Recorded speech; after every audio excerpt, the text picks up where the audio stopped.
বাহ, ভালো আছো। আচ্ছা, আগের ক্লাসে আমি দেখছিলাম বাংলা ক্লাস চলছিল না, সেখানে তোমরা ওই বর্তমানে শরৎকাল সম্বন্ধে কিছু পড়ছিলে, তাই তো? আর শরৎকাল বলতে এখনই তো শরৎকাল চলছে। এবার শরৎকালে বাঙালির শ্রেষ্ঠ উৎসব কি? দুর্গা পূজা। আচ্ছা, দুর্গাকে আমরা আর কি নামে জানি বলো তো?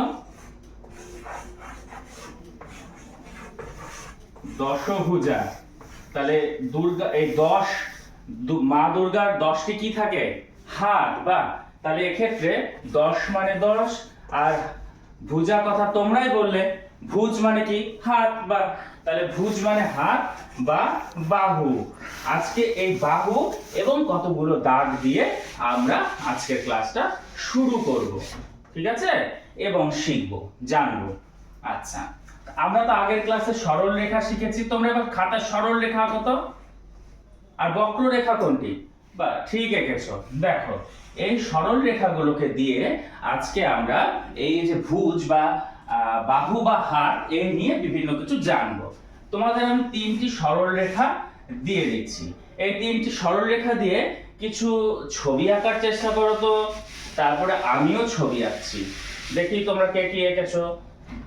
আচ্ছা, তোমরা যে ছবিগুলো এঁকেছো তা এই রকম। আচ্ছা, এই রকম এঁকেছো, ঠিক আছে। এবার দেখো তো, আমি একটি ছবি আঁকছি। এই ছবিটা আর তোমাদের ছবিটার মধ্যে কি তফাৎ? বুঝতে পেরেছো কোথায়? আচ্ছা, তোমাদের এই ছবিগুলো ফাঁকা রয়েছে, আমার এই ছবিটা ফাঁকা নেই। আচ্ছা, তোমরাও খুব সুন্দর এঁকেছো। তোমাদের এই ছবিগুলোকে এবার আমি রেখে দিচ্ছি মুছে, তোমাদের খাতায় থাক। এবার আমার এই ছবিটা নিয়ে আমরা আজকে একটু গল্প করে নিই। দেখো, এখানে কটা দাগ রয়েছে? 3টে। এবার আমরা তো জানলাম আজকে দাগ নিয়ে শিখবো এবং হাত নিয়ে শিখবো। আমরা যেমন জানলাম দশভুজা বা মা দুর্গার 10টি হাত রয়েছে, তেমন এই ত্রিভুজটারও দেখো 3টে দাগ রয়েছে। এই 3টে দাগই হচ্ছে এই ছবিটার হচ্ছে হাত বা বাহু, ঠিক আছে? একে বলা হয় বাহু। হুম, লয় আসতে দাঁড়া। আচ্ছা, আর এই যেহেতু 3টে রয়েছে, 3 মানে 3কে আমরা ইংরেজিতে কি বলি? 3। 3 মানে 3। আচ্ছা, এবার দেখো এই 3 আর হচ্ছে বাহু, এই তোমাদের হাতের আঙ্গুলগুলোকে এবার সবাই এই রকম করো। এবার দেখো কাছাকাছি জুড়ে দাও। এই যে যেরকম ছবিটা হলো হাতের আঙ্গুলগুলো, এইবার তোমরা সবাই সবার খাতায় এভাবে জুড়ে দাও তো। দেখো তো ঠিক হয়েছে কিনা, তোমরা পেরেছো?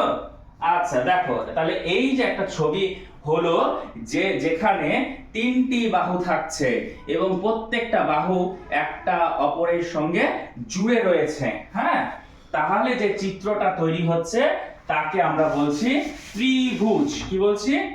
ত্রিভুজ। বানানটা দেখো, দেখে দেখে লেখো খাতায়, ত্রিভুজ। হ্যাঁ, এই ত্রিভুজকেই আবার ইংরেজিতে বলা হয় triangle. TRI, try, angle ANGLE, triangle, ঠিক আছে? আচ্ছা, তাহলে এবার ত্রিভুজের সংজ্ঞাটা তোমরা বলতে পারবে? যখন 3টা দাগ একসঙ্গে জুড়ে থাকে তাকে তো ত্রিভুজ বলে। বা ভালো বলেছো, ঠিক আছে, বসো। এবার আচ্ছা রাম, তুমি বলো তো, এখানে তো 3টে দাগ জুড়ে রয়েছে, এভাবে যদি আমরা বলি তাহলে তামান্না যেটা বললো সেক্ষেত্রে শুনতে কিছুটা খারাপ লাগছে না? এবার কিন্তু ভালো বলেছে। এটা কি অঙ্কের ভাষায় যে সূত্র আছে বা যে সংজ্ঞা আছে তাতে কি বলা হয়েছে?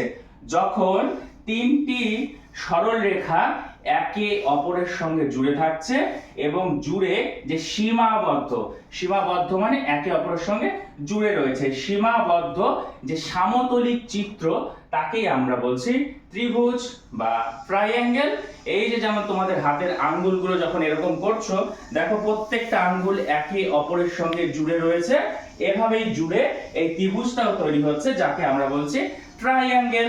আচ্ছা, এবার দেখো তো, এই যে বোর্ডটা রয়েছে, এই বোর্ডের মাঝ বরাবর যদি আমি এই রকম করে একটা দাগ টেনে দিই, প্রিয়া তুমি বলো তো, এই অংশটাকে যদি আমি ঢেকে দিই এটা কিসের মতো দেখতে হচ্ছে? ত্রিভুজ। বা ঠিক বলেছো। আচ্ছা, এবার রাহুল তুমি উঠে দাঁড়াও। এই অংশটাকে যদি আমি ঢেকে দিই তাহলে এটাকে কিসের মতো লাগছে? ত্রিভুজ।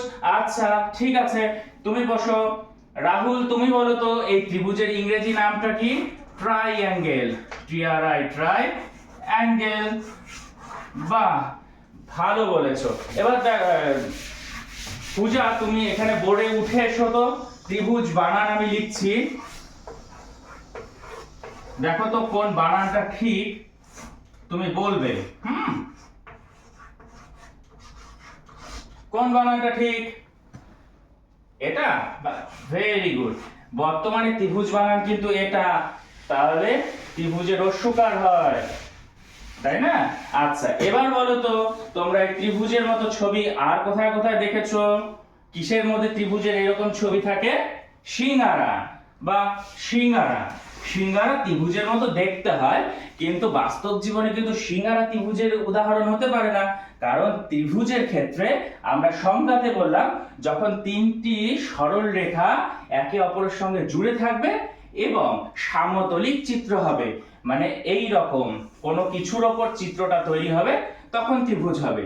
সিঙ্গারার কিন্তু আমরা এপাশও দেখতে পারি এপাশও দেখতে পারি, তাই সিঙ্গারাটা দেখতে ত্রিভুজের মতো, কিন্তু সিঙ্গারা কিন্তু ত্রিভুজ হবে না। ঠিক আছে? আচ্ছা তাহলে আজকে আমরা জানলাম ত্রিভুজ কাকে বলে, ত্রিভুজের বানান জানলাম, ত্রিভুজের ইংরেজি নাম জানলাম। আচ্ছা আর ত্রিভুজ আঁকতে শিখলাম। ঠিক বলেছো। এবার দেখো এই আমি এখানে কতগুলো ত্রিভুজের ছবি আঁকছি, তোমরা সবাই খাতায় এঁকে নাও তো। এঁকেছো? বা আচ্ছা দেখো সবগুলো ত্রিভুজ দেখতে আলাদা, কিন্তু সেগুলো প্রত্যেকটাই ত্রিভুজ, কারণ তাদের তিনটে বাহু রয়েছে এবং প্রত্যেকটা বাহু একে অপরের সঙ্গে জুড়ে রয়েছে এবং তারা এক একটা সামতলিক চিত্র, তাই প্রত্যেকটা চিত্রই ত্রিভুজ, কিন্তু তারা দেখতে দেখতে আলাদা। যেমন তুমি দেখতে আলাদা, ও দেখতে আলাদা, কিন্তু তোমরা সবাই ছোট ছোট বাচ্চা, ঠিক তেমনই এই ত্রিভুজগুলো দেখতে আলাদা, কিন্তু তারা সবাই ত্রিভুজ। আচ্ছা পরের দিন আমরা এই সরল রেখাকে নিয়ে আরো একটু খেলা করব এবং অন্য একটি জ্যামিতির জিনিস শিখব। আজ এই অবধি। ঠিক আছে, বসে